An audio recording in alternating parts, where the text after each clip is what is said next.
You know, I never meant to fall down this rabbit hole. It was supposed to be a regular night of research, just scrolling through NamUs, the National Missing and Unidentified Persons System. I was cross-referencing old cases, looking for connections, the usual stuff. But then I stumbled upon something that wasn't just unusual. It was impossible.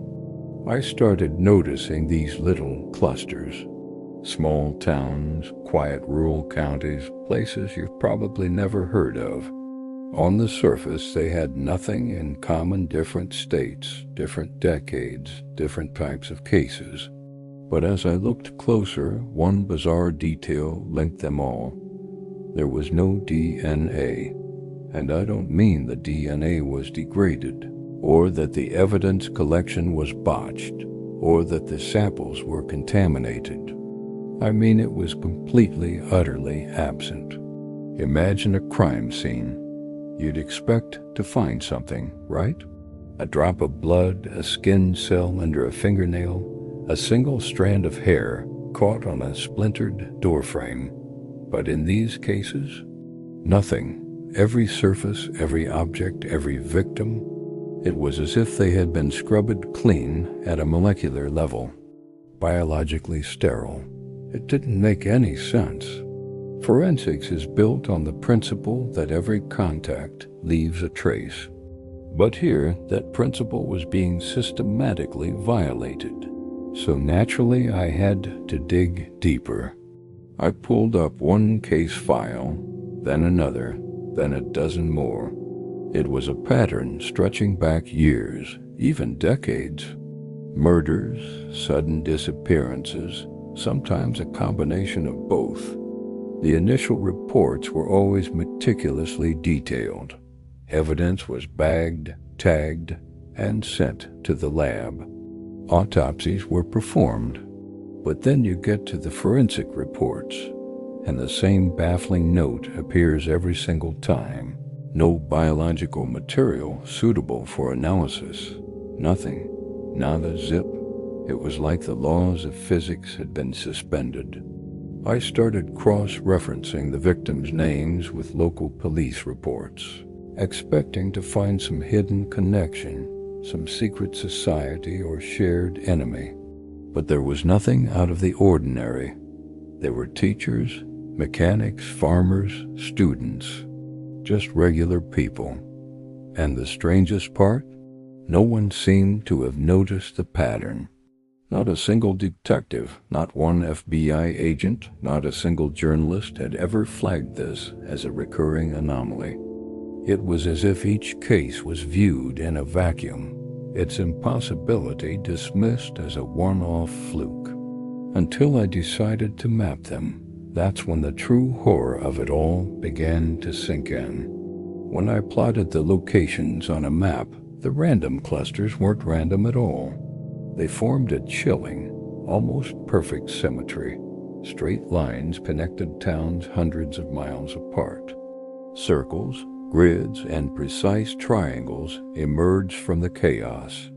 Some of these geometric patterns even lined up with unsolved cases from the 1950s and 60s, long before DNA analysis even existed.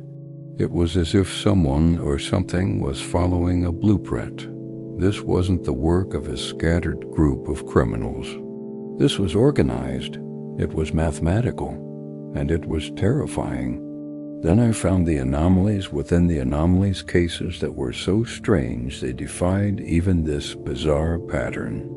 There was one report about a man who vanished from his own home. He was there 1 minute, gone the next.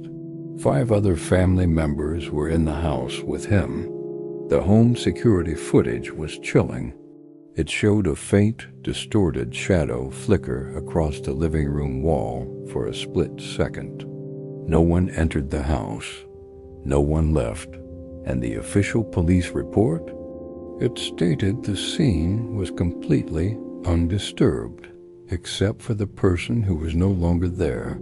No forced entry, no signs of a struggle, no fingerprints, no DNA, nothing. Then there was another one, a murder in a dense forest.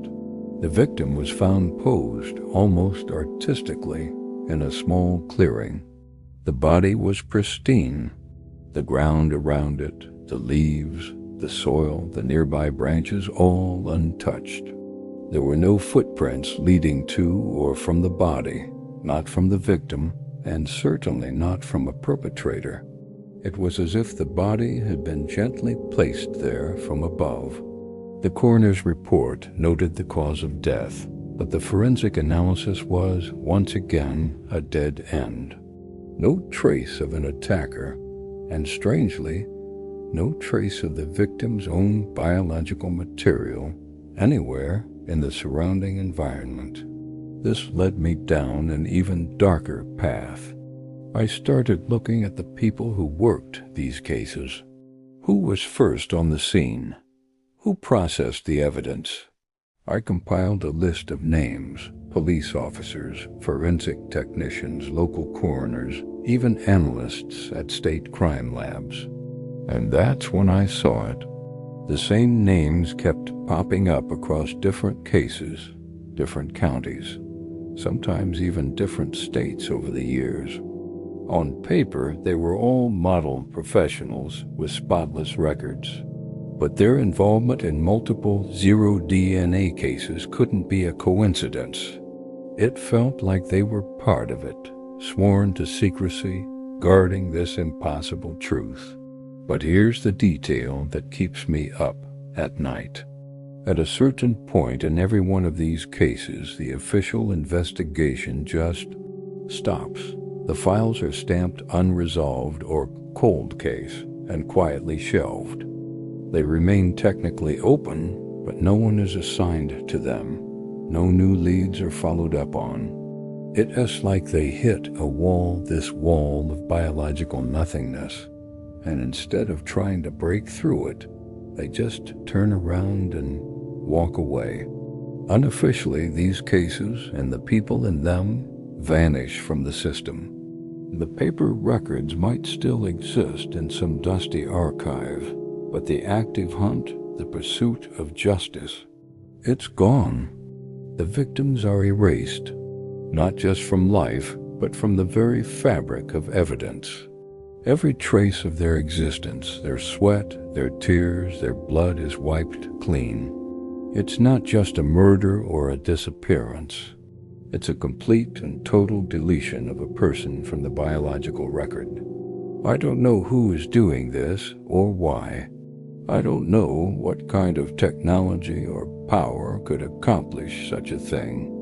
But every time I close my eyes and think about those sterile crime scenes and those geometric maps, one terrifying thought loops in my head.